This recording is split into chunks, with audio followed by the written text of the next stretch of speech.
हमारे इस channel know basics पे आपका बहुत बहुत स्वागत है।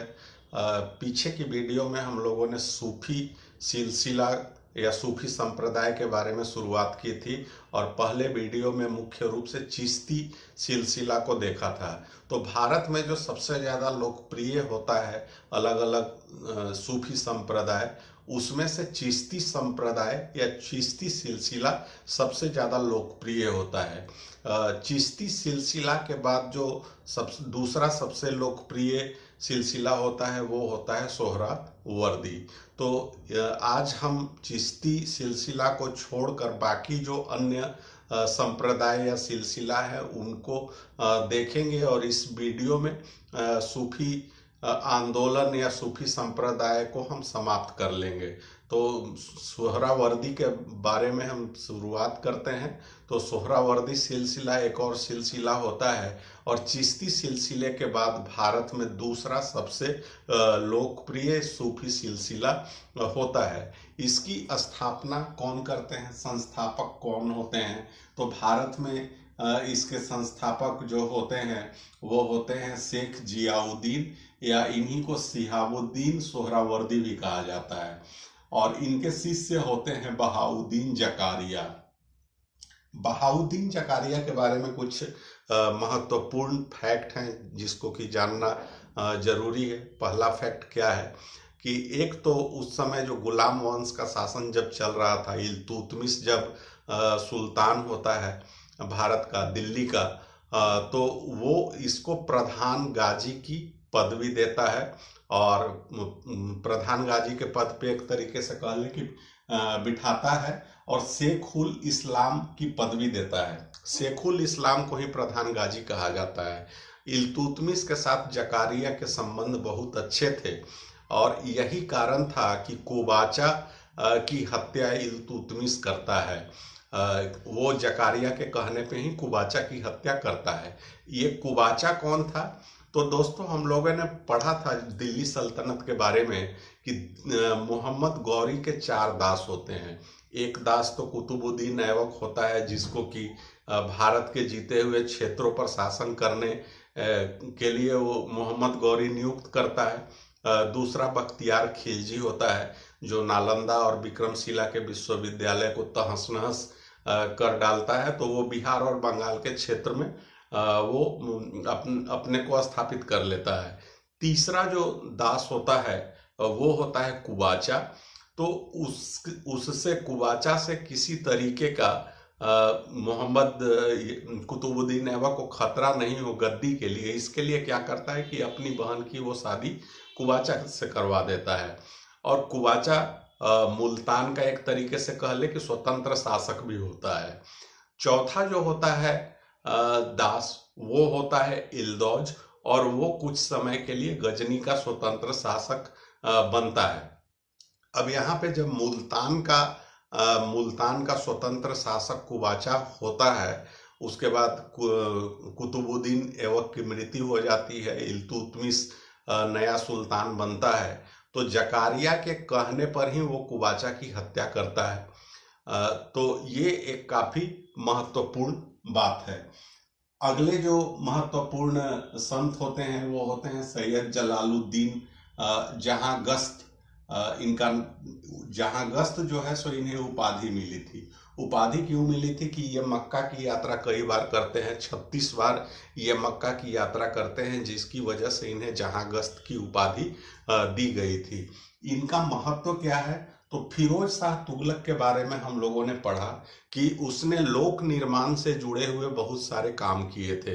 तो फिरोज शाह तुगलक जो है यही जहांगश्त का एक तरीके से कह ले कि शिष्य होता है और वो इन्हें शेखुल इस्लाम की उपाधि देता है, अर्थात प्रधान गाजी का दर्जा देता है।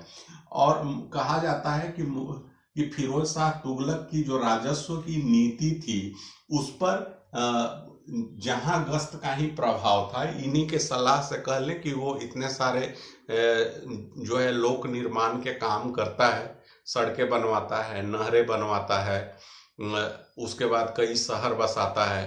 तो ये सारे चीज जो फिरोज शाह तुगलक करता है वो जहांगश्त की सलाह पर ही करता है। अगले जो महत्वपूर्ण संत होते हैं वो होते हैं शेख मूसा, और इनके बारे में कहा जाता है ज्यादा इनका काम कुछ वैसा विशेष नहीं है, लेकिन मशहूर किस लिए हुए, तो ये स्त्री वेश में हमेशा रहते हैं, इसकी वजह से ये मशहूर हुए शेख मूसा। तो सुहरावर्दी से जुड़ा हुआ इतनी ही बातें थी। अब एक और सिलसिला शुरू होता है जिसे फिरदौसी सिलसिला के नाम से जाना जाता है, और इसका केंद्र मुख्य रूप से बिहार था। तो बिहार के एग्जाम्स की दृष्टि से अगर देखें तो फिरदौसी सिलसिला काफी इम्पोर्टेंट हो जाता है। तो फिरदौसी सिलसिला क्या है, तो ये भी सुहरावर्दी सिलसिला का एक शाखा है, एक शाखा के रूप में विकसित हुआ। उसी इसके संस्थापक कौन होते हैं, तो शेख बदरुद्दीन समरकंदी इसके संस्थापक होते हैं, और बिहार के राजगीर में इस सिलसिले की शुरुआत करते हैं, स्थापना करते हैं। तो ये काफी महत्वपूर्ण है। अन्य जो प्रसिद्ध संत होते हैं उनमें दो नाम आते हैं, एक सरफुद्दीन याहिया मनेरी, जिनका कि मनेर में दरगाह है आज भी, और दूसरे जो संत होते हैं वो होते हैं शेख हुसैन बल्खी। उसके बाद बाबा फखरुद्दीन का भी एक नाम आता है। इनकी क्या खासियत थी कि पेनू कोंडा के राजा और प्रजा को इन्होंने दीक्षित किया था। तो ये बिहार से जुड़ा हुआ सिलसिला है, फिरदौसी सिलसिला, यही मुख्य केंद्र था बिहार। तो उस दृष्टि से अगर देखें तो बिहार के लिए इम्पोर्टेंट हो जाता है। अब हम आते हैं अगले सिलसिले पर, और वो जो सिलसिला है कादिरी सिलसिला, या कादिरिया सिलसिला कहा जाता है, या कादिरी संप्रदाय भी कहा जाता है, कादिरी पंथ भी कहा जाता है। संस्थापक इसके कौन होते हैं, तो शेख मोइनुद्दीन होते हैं। शेख मोइनुद्दीन कादिर जिलानी पूरा नाम है, और भारत में इसके संस्थापक को अगर देखें तो सैयद मखदूम गिलानी भारत में इसको प्रचारित करते हैं। और इस सिलसिले की सबसे बड़ी खासियत क्या होती है कि ये गीत संगीत का विरोधी होता है, विरोध करता है। ऐसे सूफी संतों के बारे में हम लोगों ने अब तक पढ़ा है कि वो गीत संगीत के बड़े प्रेमी होते हैं, और गीत संगीत को वो आगे बढ़ाने में उनका योगदान भी होता है। तो कादिरी सिलसिला की विशेषता होती है कि ये गीत और संगीत के विरोधी होते हैं। तो ये एक इम्पॉर्टेंट पॉइंट है। और इसके जो संत होते हैं वो किस वेशभूषा में रहते हैं, तो हरे रंग की पगड़ी पहनते हैं, और उस पगड़ी में लाल रंग का गुलाब होता है। तो ये काफी महत्वपूर्ण है वेशभूषा से जुड़ा हुआ। और इस संप्रदाय से जुड़े हुए कुछ मुगल शासक हुए, उनके बारे में जान लेते हैं। तो जिसमें सबसे जो महत्वपूर्ण नाम आता है वो आता है दारा शिकोह का। दारा शिकोह कौन था, तो शाहजहां का बेटा था, औरंगजेब का भाई था। औरंगजेब ने दारा शिकोह की हत्या करवाई थी, उत्तराधिकार के युद्ध में उसकी हत्या करके ही वो अकबर राजा बनता है। उसके बाद एक और महत्वपूर्ण नाम आता है सिकंदर लोदी। तो सिकंदर लोदी और दारा शिकोह जो हैं वो कादिरी सिलसिला से जुड़े हुए होते हैं, इस सिलसिले के अनुयायी होते हैं। अब इसके संतों के बारे में हम आते हैं, तो कौन से हैं, तो शेख हमीदगंज बख्श ये एक संत होते हैं, और इनका एक बेटा होता है शेख मूसा, और शेख मूसा को अकबर ने 5000 का मनसब दिया था। ठीक उसी तरीके से जैसे कि भानु बीबी जो होती है स्वर्ण मंदिर के लिए जो दान किया था, अमरदास की बेटी होती है भानु बीबी, तो उसको अकबर जो है कुछ गांव जो है वो दान के रूप में देते हैं। तो कुछ इसी तरीके का काम अकबर यहाँ भी करते हैं। वो शेख हमीदगंज बख्श के बेटे शेख मूसा को 5000 की मनसबदारी प्रदान करते हैं। अगले जो महत्वपूर्ण संत हैं वो हैं मियाँ मीर। इनकी क्या खासियत होती है, तो स्वर्ण मंदिर की जो नींव है वो इन्होंने ही रखी थी, इन्हीं से रखवाया गया था मियाँ मीर से। तो ये खासियत होती है। और इनके समकालीन मुगल शासक कौन होते हैं? तो जहांगीर और शाहजहां होते हैं। तो ये एक महत्वपूर्ण बात है कि स्वर्ण मंदिर की नींव किसने रखी थी? तो मियां मीर ने रखी थी। अगले महत्वपूर्ण संत हैं मुल्ला शाह बदख्शी। तो ये भी काफी इम्पोर्टेंट है। इम्पोर्टेंट किस लिए है? तो दारा सिकोह और जहां आरा, ये दोनों भाई बहन होते हैं। शाहजहां का बेटा और ये बेटी होती है। यही जहां आरा शाहजहां के अंतिम समय में उनकी सेवा करती है जेल में। तो ये जहां आरा भी मुगल शासन से जुड़े हुए जितनी राजकुमारियां थीं या जितनी महिलाएं थीं, उनमें से सबसे पढ़ी लिखी महिला जहां आरा बेगम ही मानी जाती है। और दारा सिकोह जो है वो मुगल काल में जितने राजकुमार या राजा होते हैं उसमें सबसे ज्यादा पढ़ा लिखा व्यक्ति दारा सिकोह ही होता है। और सबसे कम पढ़ा लिखा या अनपढ़ कह ले वो अकबर होता है। तो ये दारा सिकोह और जहां आरा जो हैं दोनों इसके शिष्य होते हैं बदख्शी के। इनसे दीक्षा लेते हैं और ये आध्यात्मिक गुरु होते हैं दोनों भाई बहन के। उसके बाद क्या खासियत होती है दारा सिकोह की? तो दारा सिकोह ने एक किताब लिखी थी शेखियातुल औलिया। और ये शेखियातुल औलिया जो किताब लिखी थी उसमें क्या था? तो मियां मीर पर की जीवन कथा थी, वो दारा सिकोह ने लिखी थी। दारा सिकोह की कुछ अन्य खासियतें क्या क्या होती है? तो वो 52 उपनिषदों का फारसी में अनुवाद करवाता है। एक किताब लिखता है जिसे सिर्रे अकबर के नाम से जाना जाता है और इसे महान रहस्य कहा गया। सीरे असरार भी कहा जाता है। इसका मतलब होता है रहस्यों का रहस्य। तो ये कुछ दारा सिकोह से जुड़े हुए फैक्ट थे। जहां आरा बेगम जो है वो क्या करती है? तो साहिबिया नाम से बदख्शी पर जीवन वृतांत लिखती है जहां आरा। तो ये काफी इंपॉर्टेंट है बदख्शी से जुड़े हुए फैक्ट दारा सिकोह और जहां आरा बेगम के बारे में। तो यहाँ से काफी सारा प्रश्न बनता है, इसको आप ध्यान में रखिएगा। उसके बाद एक और सिलसिला शुरू होता है और वो है नक्शबंदी सिलसिला या नक्शबंदी संप्रदाय। इसके संस्थापक कौन होते हैं? तो ख्वाजा बहाउद्दीन नक्शबंद। वैश्विक स्तर पर देखें तो वो इसके संस्थापक होते हैं। भारत में इस सिलसिले को प्रचारित करने वाले व्यक्ति होते हैं, शुरुआत करने वाले होते हैं ख्वाजा बाकी बिल्लाह। और नक्शबंदी सिलसिला की खासियत क्या होती है कि ये सर्वाधिक कट्टरपंथी सिलसिला होता है। शरीयत पे इनका विश्वास होता है और इनका मानना होता है कि शरीयत के नियम के आधार पे सामाजिक और राजनीतिक जीवन चलना चाहिए। गीत संगीत के ये धूर विरोधी होते हैं। और नक्शबंदी सिलसिला ऐसा सिलसिला होता है, मतलब एक तरीके से पूरी तरीके से ये कट्टरपंथी सिलसिला है।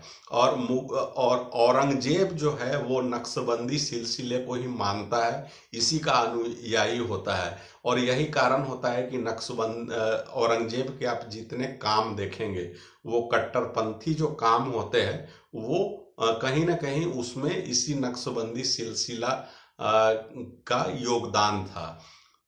तो ये कुछ महत्वपूर्ण बात है। उसके बाद इसके संतों पर हम आते हैं। तो ख्वाजा ख्वांद महमूद, ये अकबर और जहांगीर के समय के होते हैं। और ये अपना जो कह लें कि खानकाह बनाते हैं कश्मीर में। फिर अगले संत आते हैं शेख अहमद सरहिंदी। इनकी क्या खासियत होती है? तो इन्हें मुजाहिद के उपाधि से विभूषित किया गया। मुजाहिद का मतलब होता है धर्म सुधारक। एक और उपाधि दी गई मुजाहिद अलिफसानी भी इन्हें कहा जाता है। इनके शिष्य कौन कौन थे? तो मुगल बादशाहों में जहांगीर इनके शिष्य थे। और ऐसा कहा जाता है कि मुगल काल में जो जहांगीर के समय में नूरजहां गुट एक बना था और वो राजनीति में बहुत ज़्यादा दखल देता था। नूरजहां गुट, जिसका नेतृत्व नूरजहां करती थी और उसका प्रभाव बहुत ज़्यादा था। तो नूरजहां के प्रभाव को कम करने में इनकी एक भूमिका होती है, शेख अहमद सरहिंदी की। तो ये एक इम्पॉर्टेंट है। अगले संत होते हैं शेख आदम बनूरी। इनकी क्या खासियत होती है कि शाहजहां इनको देश निकाला की सजा दे देता है, देश से निष्कासित करने की सजा देता है। उसके बाद शेख मासूम, तो औरंगजेब जो है वो शेख मासूम का ही शिष्य होता है। नक्शबंदी सिलसिले में शेख मासूम एक संत होते हैं और उसी शेख मासूम के शिष्य होता है औरंगजेब। और इन्हीं के सलाह पे औरंगजेब जो है वो अपने राजनीतिक निर्णय और फैसले लेता है। और जजिया कर मासूम के सलाह पर ही औरंगजेब फिर से लगा देता है। या अन्य जो भी वो कट्टरपंथी गतिविधियां औरंगजेब ने पूरे शासन काल के दौरान की थी, तो उसमें इसी संत का मुख्य इसमें भूमिका होती है। एक और सिलसिला होता है और वो है सतारी सिलसिला या सतारी संप्रदाय। इसके संस्थापक होते हैं शेख अब्दुल सत्तारी। मध्य एशिया में सतारी सिलसिला को मध्य एशिया और ईरान में इस्किया के नाम से जाना जाता है और तुर्की में बिस्तानिया के नाम से जाना जाता है। इसके जो एक प्रमुख संत होते हैं मोहम्मद गौस होते हैं और मोहम्मद गौस संगीत के बहुत बड़े प्रेमी होते हैं। तो संगीत के विकास में इनका बहुत महत्वपूर्ण योगदान होता है और ये अपना खानकाह या केंद्र बनाते हैं ग्वालियर। और ग्वालियर से ही आते हैं तानसेन। और तानसेन जो इतने बड़े संगीतज्ञ होते हैं वो मोहम्मद गौस के ही शिष्य होते हैं और इन्हीं की देखरेख में तानसेन जो है वो संगीत की शिक्षा लेते हैं, ईरानी संगीत को वो सीखते हैं और इतने बड़े संगीतज्ञ बनते हैं। और मोहम्मद गौस के बारे में कहा जाता है कि ये निजामुद्दीन औलिया के अनेक शिष्यों में से एक शिष्य थे। तो ये थे दोस्तों सारे संप्रदाय, सूफी संप्रदाय या सूफी सिलसिले। तो उम्मीद करता हूँ कि आपको ये कॉन्सेप्ट क्लियर हुआ होगा। ध्यान रखिएगा कि एक कादिरी सिलसिला जो है उसमें भी गीत संगीत का ये विरोधी होता है और नक्शबंदी जो है वो भी गीत संगीत का विरोधी होता है। अगर पूछा जाए कि सबसे ज्यादा कट्टर सिलसिला कौन सा होता है तो वो नक्शबंदी सिलसिला होता है, क्योंकि ये कुरान को नहीं मानता है बल्कि ये शरीयत को मानता है। शरीयत के आधार पर राजनीतिक और सामाजिक जीवन चलना चाहिए, ऐसा नक्शबंदी सिलसिला का मानना होता है। लेकिन कादिरी सिलसिला जो है ये भी कट्टर है, लेकिन तब भी यह कुरान को मानता है, कुरान को प्राथमिकता देता है।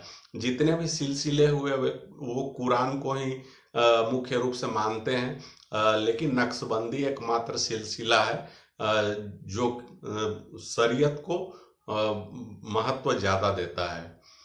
तो उम्मीद करता हूं कि सूफी आंदोलन से जुड़ा हुआ ये वीडियो आपको अच्छा लगा होगा, कॉन्सेप्ट भी क्लियर हुआ होगा, एग्जाम पॉइंट ऑफ व्यू से भी आपको ज़्यादा ये अच्छा लगा होगा। अगर पसंद आया हो तो इस वीडियो को और लोगों तक आगे पहुंचाइए, शेयर करिए और इस चैनल को सब्सक्राइब कर लीजिए, नोटिफिकेशन वाली घंटी जरूर से बजा दीजिए। फिर मिलते हैं आगे की वीडियो में, तब तक के लिए धन्यवाद।